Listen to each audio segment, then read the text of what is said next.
అందరికీ నమస్కారం. కథామృతాలకు స్వాగతం. ఈరోజు పుత్తూరు విజయలక్ష్మి గారు రచించిన నీళ్లు తెచ్చుకునే చీర కథ విందాం.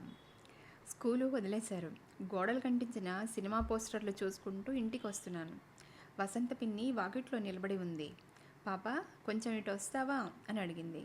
కొంచెం ఏం కర్మ, పూర్తిగా వస్తాను అని అటు వెళ్ళాను. ఆవిడ అర్జెంటుగా ఒక చీర కొనుక్కోవాలట.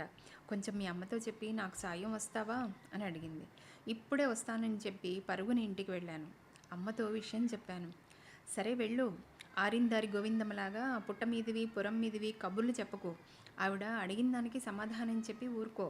ఆవిడ చెప్పిన మాట విను, చెప్పిన పని చెయ్యి అని 1,00,000 జాగ్రత్తలు చెప్పింది అమ్మ. యూనిఫారం మార్చుకుని మామూలు బట్టలు వేసుకుని పాలు తాగి బయలుదేరి వెళ్ళాను. వసంత పిన్ని వాళ్ళ పుట్టింటి వాళ్ళు చాలా గొప్పవాళ్ళుట. ఈవిడ్ని చాలా గారాబంగా పెంచారట. ఏనాడు గడప దాటి ఎరుగదట. పరాయి వాళ్లతో మాట్లాడాలంటే చెమటలు పట్టాయిస్తాయట. గొప్ప సంబంధం చేశారు. వసంత గారి భర్త పెళ్లినాటికే పెద్ద ఆఫీసరుట. ఆ పెళ్లినాటి ముచ్చట్లు చెప్పుకుని నవ్వుకుంటూ ఉంటే విన్నాను నేను. పెళ్లిలో ఆవిడ వైపు బంధువులంతా పెళ్లి కూతుర్ని కావలించుకుని కూర్చున్నారట. అప్పగింతలప్పుడు తెల్లవారుజామున మొదలెట్టిన కార్యక్రమం ఏడుస్తూ పూర్తి చేసేసరికి తెల్లవారిపోయిందిట. ఆ తరువాత ఒంటరి కాపురం అని వాళ్ళంతా వచ్చి దిగబెట్టి 15 రోజులుండి ప్రయాణమైతే వసంత శోకాలు పెట్టి ఏడ్చిందిట. తల్లి అదే వరుసట. ఆ ఏడుపు భరించలేక తల్లితో పిల్లని పంపించారట. మళ్ళీ 2 వారాల తర్వాత అటు నుంచి ప్రయాణం.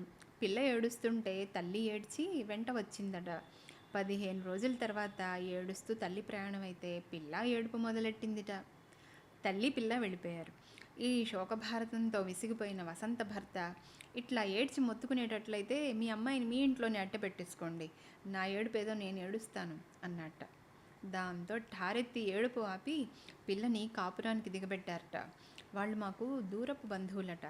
వెళ్తూ మా ఇంటికి వచ్చి వాళ్ళ అమ్మగారు, అభం శుభం తెలియని అమాయకురాలు మా అమ్మాయి, ఓ కంట కనిపెట్టి చూస్తూ ఉండండమ్మా అని మా అమ్మకు చెప్పి ఏడ్చిందిట. అయ్యో, దానికేం భాగ్యం అని మా అమ్మ హామీ ఇచ్చిందిట. తరచూ వెళ్ళి చూసి వస్తూ ఉంటుంది. అదేం అమాయకత్వం బాబు, ఈ రోజుల్లోనూ ఇలాంటి వాళ్ళు ఉన్నారంటే ఆశ్చర్యమే అనేది అమ్మ. ఆ వసంత పిన్ని నేను బజారుకు బయలుదేరాం. మా ఇంటికి దగ్గరలో ఉన్న కొట్టుకు తీసుకెళ్ళాను.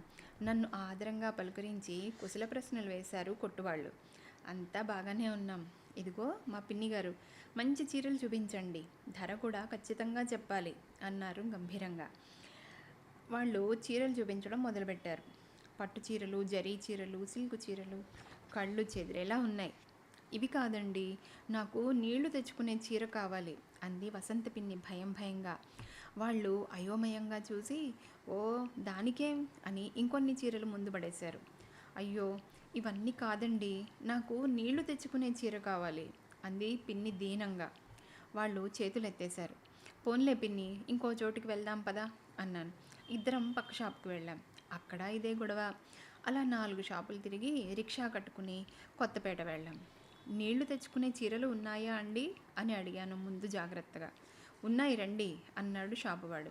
నా ప్రాణం లేచి వచ్చింది. చీరలు తీసి, ఇదిగో చూడండి, నేత ఎంత బాగుందో, నీళ్లు మూట కట్టవచ్చు అన్నాడు.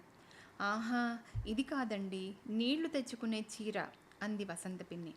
వాళ్ళు చేతులు ఎత్తేశారు. అక్కడి నుంచి రిక్షా మాట్లాడుకుని పెద్ద బజారు వెళ్ళాం. మళ్ళీ వేట మొదలు. ఎన్ని షాపులు తిరిగినా నీళ్లు తెచ్చుకునే చీరే దొరకలేదు. నాకు నీరసం వస్తోంది, ఆకలేస్తోంది, చీకటి పడుతోంది పిన్ని, అమ్మ కోపడుతుంది, వెళ్దాం, మళ్ళీ రేపు వద్దాం, అదిగాక బాబాయ్ గారు వచ్చే వేళ అయింది అన్నాను. రిక్షాలో ఇద్దరం ఇంటి దారి పడ్డాం. సగం దూరం వచ్చేసరికి కళ్ళు తుడుచుకోవడం మొదలుపెట్టింది పిన్ని. ఇల్లు చేరేసరికి ఏడుపు ఎక్కువైంది. అదేమిటి పిన్ని, ఎందుకు ఏడుస్తున్నావు? అది కాదు పాప, నీళ్లు తెచ్చుకునే చీర కాస్త పోయింది, రేపు నేను నీళ్ళు ఎలా తెచ్చుకుంటాను అంటూ భోరుమంది. నాకు చచ్చేంత భయం వేసింది. పిన్ని దగ్గర నుంచి డబ్బులు తీసుకుని రిక్షావాడికి ఇచ్చి పంపించి మా ఇంటికి పరుగెట్టాను. ఇంత ఆలస్యమైందే అంటున్న అమ్మను వారించి అసలు విషయం చెప్పేశాను. అమ్మ కంగారుగా పిన్ని దగ్గరకు పరిగెత్తింది. నేను వెళ్ళాను. అమ్మని చూసి మళ్ళీ ఏడ్చింది పిన్ని. అమ్మ తనని ఊరుకోబెట్టి అసలు ఏం జరిగిందో చెప్పమంది. ఏడు పాపుకుంటూ చెప్పింది పిన్ని. పుట్టింటి వారు పెట్టెడు చీరలు ఇచ్చారుట. ఇదిగో ఇది కాఫీలు కలిపేటప్పుడు కట్టుకో, ఇది కట్టుకుని నీళ్లు తెచ్చుకో, ఇది వంటకి, ఇది పూజకి, ఇవి పెళ్ళిళ్ళకి, ఇవి సినిమాలకి, షికార్లకి అని చిలక్కి చెప్పినట్లు చెప్పిందిట వాళ్ళమ్మ. ఆ మాటలే తూచా తప్పకుండా ఆచరిస్తోందిట పిన్ని. ఆ వేళ నీళ్లు తెచ్చుకుని బావి దగ్గరే పిండి ఆరేస్తే అది కాస్త ఎవరో ఎత్తుకుపోయారట. ఆ రంగు పూలు ఉన్న చీర కోసమే బజారంతా గాలించింది, దొరకలేదు. ఇప్పుడెట్లా అక్కయ్య గారు? అయినా సినిమాలకి, షికారులకి బోలెడేసి చీరలు ఇచ్చి, నీళ్ళకి, వంటకి ఒక్క చీర ఇస్తే ఇటువంటి ఆపద సమయంలో నేనేమైపోతాను? అంది దీనంగా. అమ్మ ఒకటే నవ్వు. ఓసి వెర్రి మొహమా! ఏదో చిన్న పిల్లవి తడబడతావని సులువు కోసం చెప్తే అదే పట్టుకు కూర్చున్నావా? అది పోతే ఇంకో చీర కట్టుకుని నీళ్లు తెచ్చుకో అని తెలియజెప్పింది.